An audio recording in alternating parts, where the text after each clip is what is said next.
आर्थिक प्रगति को हम समझते कैसे हैं? आखिर ऐसा क्या हुआ कि पिछले 250 सालों में इंसानी जिंदगी इतनी बदल गई जितनी हजारों सालों में नहीं बदली थी?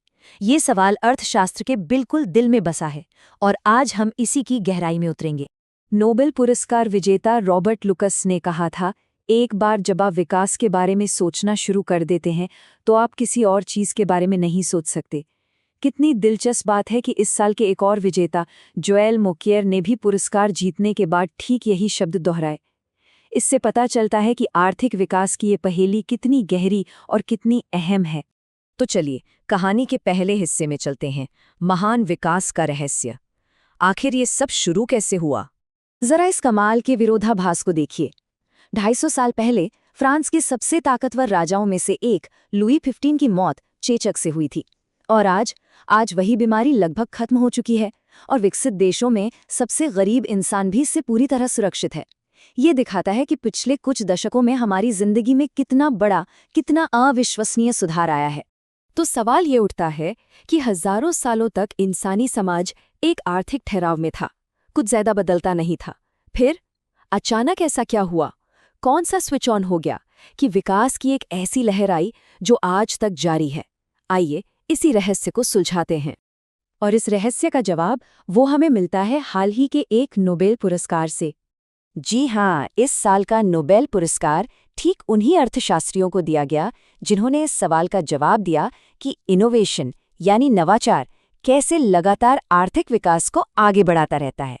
ये हैं वो 3 दिग्गज, जोएल मोकियर, फिलिप एजियन और पीटर हॉविट, जिन्होंने इस एक ही सवाल पर अपने अलग-अलग लेकिन एक दूसरे से जुड़े हुए काम के लिए ये पुरस्कार साझा किया।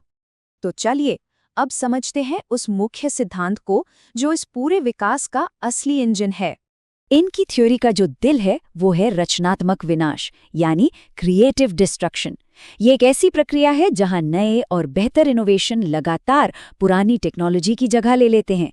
इससे विकास तो होता है लेकिन साथ ही कुछ चीजें बाधित भी होती हैं। ये एक लगातार चलने वाला चक्र है, बनाने और मिटाने का। पहले बात करते हैं रचना की, यानी इसके पॉजिटिव साइड की। जब कोई नया इनोवेशन होता है तो वो नए नए प्रोडक्ट्स बनाता है, बेहतर नौकरियां पैदा करता है, हमारी काम करने की क्षमता को बढ़ाता है और आखिर में समाज में नई दौलत लेकर आता है। ये तरक्की का वो चेहरा है जो हम सबको पसंद है। लेकिन हर सिक्के का एक दूसरा पहलू भी होता है और वो है विनाश। वही इनोवेशन जो कुछ नया बनाता है वो पुराने को तबाह भी करता है। पुरानी कंपनियां बंद हो जाती हैं, बाजार पर राज करने वालों का एकाधिकार टूट जाता है और कई तरह की नौकरियां हमेशा के लिए खत्म हो जाती हैं।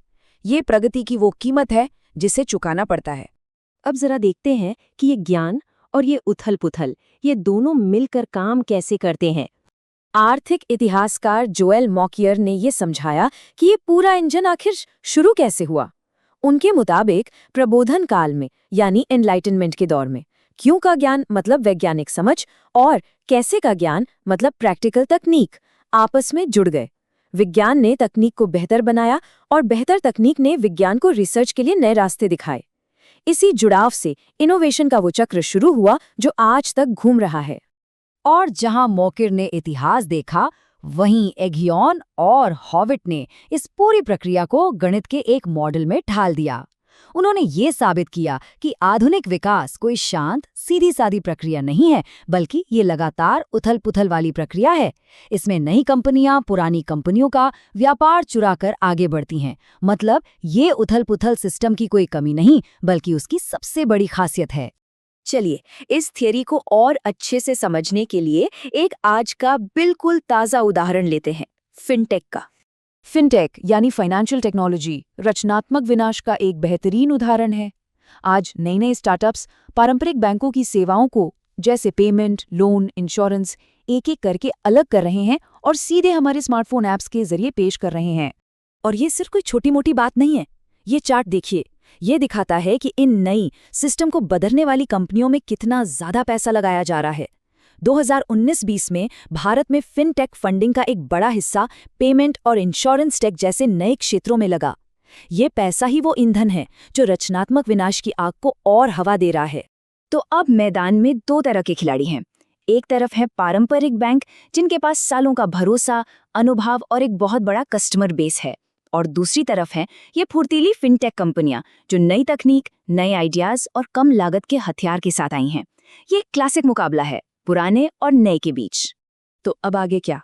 अगली लहर कौन सी है और हमने इस सब से क्या सीखा? तो चलिए जरूरी बातों को एक बार फिर से समझ लेते हैं। पहली, आर्थिक विकास अपने आप नहीं होता, इसे इनोवेशन के इंजन से लगातार चलाना पड़ता है। दूसरी, इनोवेशन एक दो धारी तलवार है, ये बनाता भी है और मिटाता भी है। और तीसरी, समाज के लिए असली चुनौती ये है कि इस उथल-पुथल को मैनेज किया जाए, बिना तरक्की के रास्ते में रुकावट बने। और ये बात कितनी जरूरी है, ये हमें नोबेल पुरस्कार कमेटी के अध्यक्ष जॉन हैसलर के शब्दों से पता चलता है। उन्होंने कहा, हमें उन तंत्रों को बनाए रखना चाहिए जो रचनात्मक विनाश को रेखांकित करते हैं, ताकि हम फिर से ठहराव में न पड़ जाएं। अगर हम इस प्रक्रिया को रोकते हैं तो हम उसी ठहराव में वापस लौट सकते हैं जो हजारों साल तक हमारी हकीकत थी। और ये हमें लेकर आता है भविष्य के दरवाजे पर। आर्टिफिशियल इंटेलिजेंस यानी एआई रचनात्मक विनाश की अगली सबसे बड़ी लहर है। ये अनगिनत उद्योगों को हमेशा के लिए बदल देगी और बेशुमार नए मौके बनाएगी। बड़ा सवाल ये है, क्या हम इस बदलाव को अपनाने और इसके असर को संभालने के लिए तैयार हैं? ये एक ऐसा सवाल है जिस पर हम सभी को सोचना होगा। अगर ये वीडियो आपको पसंद आया हो तो लाइक जरूर करें, शेयर करें उन दोस्तों के साथ जिन्हें यूपीएससी, लॉ या जनरल नॉलेज की तैयारी करनी है। और हाँ, सब्सक्राइब करें। आप अपने सुझाव या सवाल नीचे कमेंट में लिख सकते हैं।